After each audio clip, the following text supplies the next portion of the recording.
آپ کی سوچ پاکستان ایک مثالی ملک کیسے بن سکتا ہے، یا theidealpakistan.com کے ویب سائٹ کے اوپر جو 12 سوالات پڑے ہوئے ہیں، ان میں سے ایک سوال میں نے سوال نمبر 9 کو سلیکٹ کیا ہے۔ جناب آنریبل لارڈ نذیر احمد خان صاحب سے میں نے اس سوال کے بارے میں پوچھنا ہے کہ پاکستان کی جو سٹیٹس کو ہے اس کے بڑا قریب ہے یہ کوشچن۔ میرا سوال ہے آنریبل، پاکستان کے تمام صوبوں میں باہمی اتحاد و اتفاق و بھائی چارہ کے لیے کون کون سے اقدامات ضروری ہیں؟ یہ سوالات تو آپ نے ان لوگوں سے پوچھنے ہیں جو آپ کی ویب سائٹ کو وزٹ کریں گے۔ میرا تو ایک بریف آنسر ہوگا، کیونکہ آپ نے جب ایک کتاب لکھنی ہے تو اس میں وہ ایکسپرٹ ایڈوائز لوگوں کی اور وہ ایکسپرٹ ایسیز اور ریسرچ ورک لوگوں کا ہونا چاہیے، اور مجھے بھی ٹائم چاہیے کہ میں آپ کو یہ بتا سکوں کہ سارے صوبوں کے اندر جو ایکوالٹی اور ان کے اندر جو ڈفرنسز ہیں، مثلا اگر میں آپ کو مثال دوں کہ کالا باغ ڈیم اور جو پاکستان کے اندر ڈیم بننے چاہیے جس کا فائدہ سب کو پہنچ سکتا ہے، نہ تو صرف یہ کہ ابھی جو خبر آ رہی ہے کہ اس سیزن میں جو بارشیں ہوں گی اس کی وجہ سے سندھ میں پھر جو ہے وہ سیلاب آئے گا، اور اگر وہ جو ڈیمز ہیں وہ بنے ہوتے تو ایک تو پانی کو کنٹرول کر سکتے، دوسرا وہ بجلی پروڈیوس کر کے سارے صوبوں کو ملتی،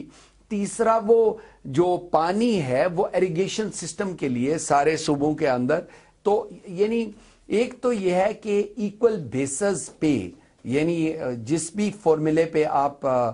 کام کریں، ابھی جو گورنمنٹ نے کانسٹیٹیوشنل چینجز لائی ہیں وہ کہتے ہیں جی کہ اس کا بڑا فائدہ پہنچے گا، لیکن جب تک سارے لوگ ون پاکستان سٹیک ہولڈر نہ سمجھیں کہ ایک پاکستان کے ہم جو ہیں وہ باشندے ہیں، سٹیزن ہیں، جب ہر آدمی یہ نہ سمجھے، یہ سمجھتا ہے کہ میں سٹیک ہولڈر ہوں، میں بلوچی ہوں لیکن میں پاکستانی ہوں، میں سندھی ہوں لیکن میں پاکستانی ہوں، میں پختونخوا کا ہوں لیکن میں پاکستانی ہوں، میں پنجابی ہوں اور میں پاکستانی ہوں، کشمیری ہوں میں پاکستانی ہوں،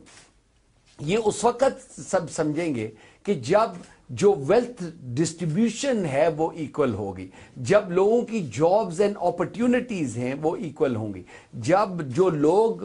گورننس کرتے ہیں، جب جو لوگ آپ کے ٹی وی پروگرامز کے اوپر سب کے سامنے آتے ہیں، وہ ہر ایک صوبے، ہر ایک جو مائنورٹی ہے اس کو ریپرزینٹ، ہر سیکشن کو آف کمیونٹی کو ریپرزینٹ کرتے ہیں۔ جب آپ کے اندر یہ محرومی ختم ہو جائے گی کہ آپ کو آئسولیٹ کیا جا رہا ہے، آپ کو اگنور کیا جا رہا ہے، آپ کے ایکسپینس پہ، پرابلمز بہت زیادہ یہ ڈیپ بھی ہیں، کیونکہ جو نوابز اور وڈیرے ہیں، جو بڑے بڑے لوگ ہیں، وہ ان علاقوں کی جو ریسورسز ہیں ان کو سکشن کر لیتے ہیں، لوگوں تک نہیں پہنچتی۔ جب آپ لوگوں کو، اسلام آباد لوگوں کو وہ ریسورسز دیتے ہیں تو جو وڈیرے اور جو نواب ہیں اور جو بڑے بڑے لوگ ہیں وہ پھر پروٹیسٹ کرتے ہیں، کیونکہ ان کی فراریز اور ان کی رولز روئسز جو ہے وہ نہیں چل سکتی۔ تو یہ فیئر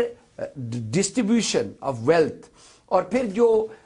سپر رچ اور جو بالکل غریب لوگ ہیں، ان میں جو گیپ ہے اس کو کم کرنے کے لیے،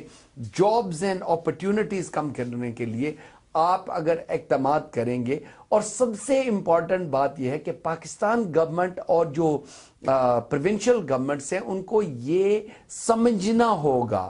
کہ جاب کریشن سٹیٹ کا کام نہیں ہوتا ہے اس کو ایکسپینڈ کر کے، وہ جاب کریشن پرائیویٹ سیکٹر میں ہوتا ہے۔ جب پرائیویٹ سیکٹر کے اندر جابز کریٹ کریں گے تو پھر جو ویلتھ پرائیویٹ سیکٹر میں ہوگی اس کو ٹیکسیشن لگا کے آپ سٹیٹ کو فائدہ پہنچا سکتے ہیں۔ جب آپ سٹیٹ کو بڑا بنا دیتے ہیں تو پرائیویٹ سیکٹر اس میں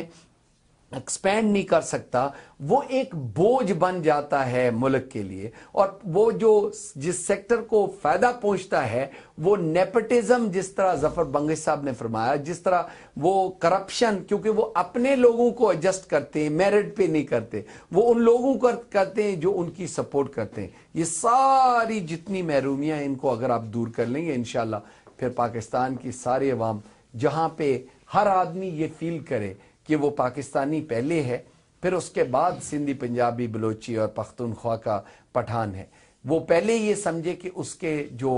ذمہ داری ہے as a human being, as an انسان، کہ وہ چاہے وہ ہندو ہو یا سکھ، کرسچن ہو یا مسلمان، وہ پاکستانی ہے، اور اس کی عزت کرنا ہم سیکھ لیں گے تو انشاءاللہ پاکستان بہت اچھا ملک ہو جائے گا انشاءاللہ۔ ایک جو بات آپ نے کی کہ پرائیویٹ سیکٹر کے اندر جب انویسٹمنٹ ہوگی تو جاب کریٹس ہوں گی، لیکن ہمارا المیہ یہ ہے کہ پاکستان کے اندر جو ہماری عوام ہے یا جتنے بھی اسٹوڈنٹ لوگ فارغ ہوتے ہیں یا یونیورسٹی سے باہر نکلتے ہیں، ان کی پہلی کوشش ہوتی ہے کہ ہمیں گورنمنٹ کی جاب ملنی چاہیے، ٹھیک ہے؟ اس کے لیے ان کو کیا کرنا چاہیے، پاکستان کو کیا کرنا چاہیے کہ ان کی طرف وہ موٹیویٹ ہوں کہ پرائیویٹ سیکٹر کے اندر بھی جاب ان کی کس طرح محفوظ ہو سکتی ہے؟ ڈاکٹر صاحب وہ اس لیے کیونکہ گورنمنٹس نے وہ جو جاب سیفٹی کریٹ کی ہے، سیکورٹی کریٹ کی ہے، وہ اسٹیٹ کے اندر کریٹ کی ہے،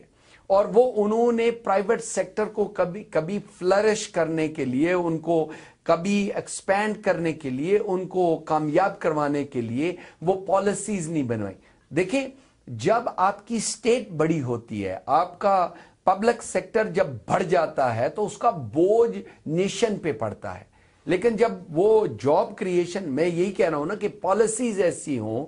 جس سے وہ حکمران سمجھیں کہ بھئی آپ کے جو بجٹس ہیں ان کو بیلنس کرنے کے لیے آپ واشنگٹن ڈی سی نہ دیکھیں،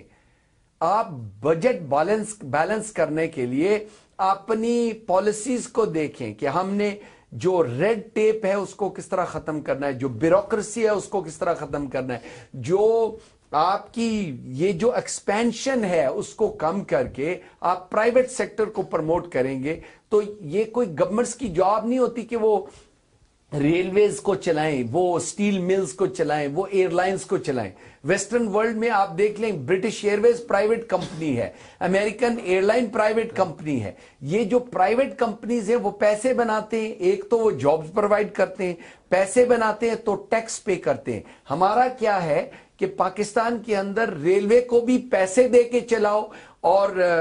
پاکستان انٹرنیشنل پی آئی اے کو بھی پیسے دے کے چلاؤ، اور جو سٹیل مل ہے اس کو بھی پیسے دے کے چلاؤ، اور وہ اس وقت پیسے دیتے ہوئے بھی پیسے بناتے ہیں، جب وہ نقصان کرتی ہے اس وقت بھی پیسے بناتے ہیں۔ یہ جو لوپ ہولز اور یہ جو طریقے ہیں اس کو بند کر